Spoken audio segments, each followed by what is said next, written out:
Bonjour et bienvenue dans Tête à Tête, l'émission de grandes interviews de France 24. Notre invité aujourd'hui est Corneille Nangaa, c'est l'ancien président de la commission électorale de RDC, la CENI. Et il est aujourd'hui à la tête de son propre parti, l'Action pour la dignité du Congo et de son peuple. Il vit en exil et il est avec nous depuis un lieu qu'il tient à garder secret pour des raisons de sécurité. Merci Monsieur Nangaa. Bonjour Monsieur Perelman. Vous avez récemment affirmé par écrit qu'il y avait eu un accord entre Félix Tshisekedi et Joseph Kabila lors de l'élection présidentielle très controversée de 2018. Vous affirmez qu'il s'agit d'un accord conclu juste avant la publication des résultats, devant témoins, par les deux rivaux donc, et validé par 3 chefs d'État. Est-ce que vous pouvez nous dire aujourd'hui, pour la première fois, exactement de quoi il s'agit ? En 2018, je confirme effectivement qu'il y a eu un accord. Et je confirme aussi le fait que non, le président de la République a menti. C'est du mensonge. Il aurait mieux fait de me regarder en face et qu'il le dise. Pourquoi ne l'a-t-il pas dit à Kinshasa? Il y a eu bel et bien un accord, et c'est cet accord qui a permis plus ou moins l'alternance pacifique, avec pour la toute première fois, après 60 ans d'indépendance, une remise et reprise entre 2 chefs d'État, un sortant et l'autre entrant. Je confirme qu'il y a eu bel et bien accord avant la publication des résultats. Alors, qu'est-ce qu'il y a dans cet accord? Il n'a pas été rendu public. Vous avez affirmé que vous en êtes l'un des rédacteurs. Que dit cet accord? Est-ce qu'il dit que Joseph Kabila et Félix Tshisekedi se mettent d'accord pour partager le pouvoir, alors que, d'après la CENCO, d'après beaucoup de pays occidentaux, l'élection n'a pas été gagnée par Félix Tshisekedi, mais par Martin Fayulu? Donc, ne revenons pas sur là. Je pense que ce n'est pas opportun de revenir sur la question de qui a gagné. Parce que de toute façon, la CENI a annoncé les résultats provisoires et les résultats définitifs ont été annoncés par la Cour constitutionnelle. L'accord était, en fait, la circonstance de 2018 est une circonstance exceptionnelle où, pour la toute première fois, on n'avait jamais eu une passation des pouvoirs. Et c'est la gestion de cette circonstance exceptionnelle où il y avait la conjugaison de plusieurs intérêts. Les intérêts de ceux qui étaient avec les différents candidats, les intérêts de la communauté internationale, mais ce qu'on a souvent oublié, les intérêts des forces de sécurité de l'ordre. Bien entendu, la CENI devait jouer un rôle pour la paix, pour la passation pacifique du pouvoir. L'accord s'intitule l'accord pour la paix et la stabilité de la République démocratique du Congo. L'accord n'a violé aucune disposition de la Constitution, mais elle permettait la fluidité de cette passation de pouvoir.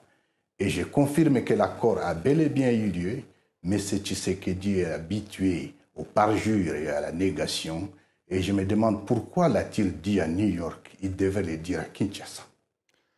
Qu'y a-t-il dans cet accord, Monsieur Nangaa? Je vous repose la question. Pourquoi est-ce que Félix Tshisekedi nie qu'il y a un accord? Si vous dites qu'il n'y a pas de problème, pourquoi ce secret? Pourquoi ce mystère? Il n'y a pas de mystère, il n'y a pas du tout de mystère. Dans les jours qui viennent, Monsieur Perelman, nous allons rendre public l'accord. Et l'accord a pour objet le partage des pouvoirs. Parce qu'on était dans une situation exceptionnelle, où la majorité a été bel et bien gagnée par le FCC, alors que celui qui est passé président de la République était de l'autre bord. Et cet accord a été fait devant témoins, y compris 3 chefs d'État africains. Est-ce que vous pouvez le confirmer? Je confirme que l'accord a été signé devant témoins militaires, témoins politiques, et qu'après, l'accord a été validé et certifié par 3 chefs d'État africains. Est-ce que vous pouvez les citer? Bien entendu, le président sud-africain, c'était l'ancien président kényan et le président égyptien. Vous avez quand même dit dans une interview à Radio Okapi fin août, parce que vous dites que les résultats ne sont pas controversés, vous ne voulez pas revenir dessus, vous avez dit quand même qu'il y a eu des secrets de délibération des véritables résultats. Est-ce que vous maintenez aujourd'hui que ce n'est pas Martin Fayulu qui a gagné cette élection, Monsieur Nangaa, parce que lui le maintient jusqu'à aujourd'hui? Je n'ai jamais dit ça au Okapi. encore qu'il est hors de question pour moi de donner ici les secrets des délibérations des votes. Là, cette question a été réglée par la loi, dans la mesure où la CENI a proclamé les résultats provisoires qui ont été confirmés par la Cour constitutionnelle. Le problème avec Marc, le problème dans cette histoire, laissez-moi le dire aujourd'hui, c'est qu'il y a eu beaucoup d'intervenants, comme je les ai cités au départ. Vous aviez la CENI, la Cour constitutionnelle. Vous aviez, bien entendu, l'ancien chef de l'État et les nouveaux chefs de l'État qui est en fonction. Vous avez les services de sécurité et la communauté internationale. C'était autant d'intérêts autour de la question. Alors, ce qui est souvent énervant est que ça soit la CENI seule, et donc le président de la CENI, l'ancien président de la CENI seul que je suis, et que je sois en train de payer la facture. Disons, mon adjoint ainsi que mon conseiller technique avons été sanctionnés par les Américains à cause de ça. Et aujourd'hui, on ne peut pas nier qu'il y a eu un accord.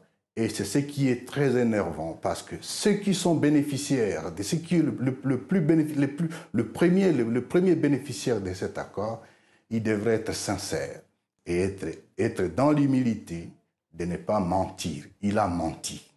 Mais ce que je ne comprends pas, Monsieur Nanga, c'est en quoi cet accord devait-il être secret? Si c'est juste un accord de partage de pouvoir, en quoi est-ce que ce serait un problème de le rendre public? Et pourquoi tant d'enjeux autour de ça?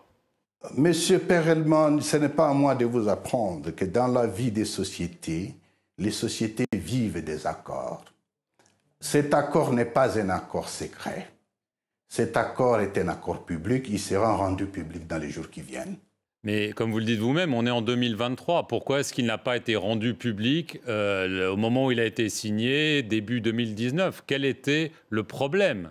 Il devrait être rendu public aujourd'hui parce que le premier bénéficiaire en nie l'existence, ce qui est un mensonge. C'est ça plutôt le problème.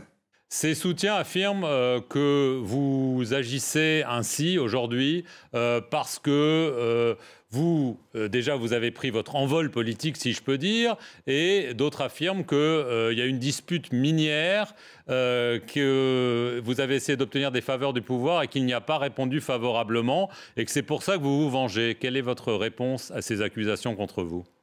Les questions privées ne me concernent pas lorsque je prends mes positions politiques. Il est un fait que je suis en contradiction politique avec le régime de Tshisekedi. Et entre-temps, insérer la question minière ou les questions privées, ça n'a pas d'importance. Mais ce qui est sûr, une mine m'a été expropriée par M. Tshisekedi et la mine est aujourd'hui exploitée par sa famille biologique. Là n'est pas le problème. Ce qui nous concerne, c'est le Congo aujourd'hui. Où va le Congo?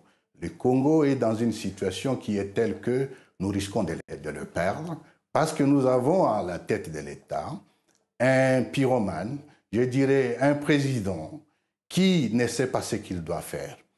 Depuis son avènement au pouvoir, il n'a fait que violer la Constitution.